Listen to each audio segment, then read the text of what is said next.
องเส้นนี้เก็บเงิน3 ปีจึงได้ซื้อมาเก็บไว้เพื่อเป็นของมันผู้สาวโอดวันสัญญาลางานกลับมาบ้านเฮาน้ำตาพังยาวหูข่าวว่าน้องแต่งงานหัวใจสถานอ้ายมาบอดทันใจเจ้าสัญญาเอาจบตอนน้องเข้าพาควันอ้ายเกลื่อนน้ำตาเข้ามาเป็นแขกช่วยงานสร้อยที่เตรียมมันออกมาเป็นของขวัญแทนใจหากบอกลาใจเก็บไว้ให้ลูกเด้อลาบัดเขาใหญ่มาบอกว่าคุณลุงมอบให้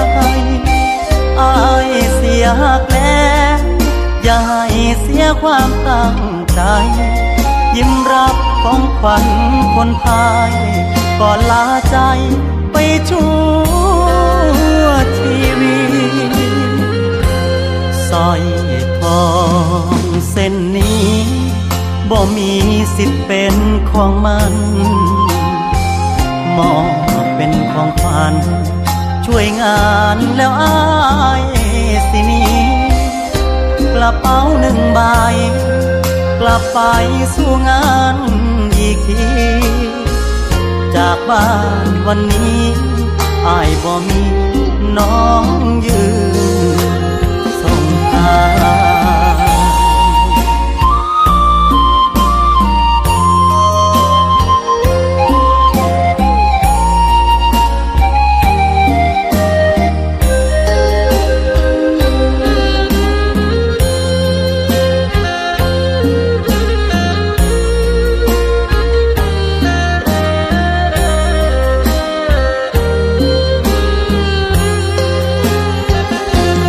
บอกลาใส่เก็บไว้ให้ลูกเด้อลาบัดเขาใหญ่มาบอกว่าคุณลุงมอบให้อ้ายเสียหักแล้วอย่าให้เสียความตั้งใจยิ้มรับของขวัญคนไทยก่อนลาใจไปชั่วชีวิตสร้อยทอ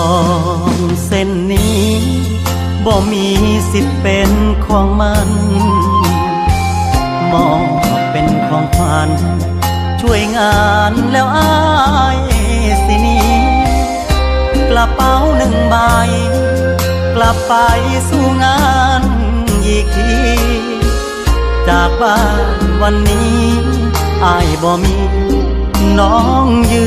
น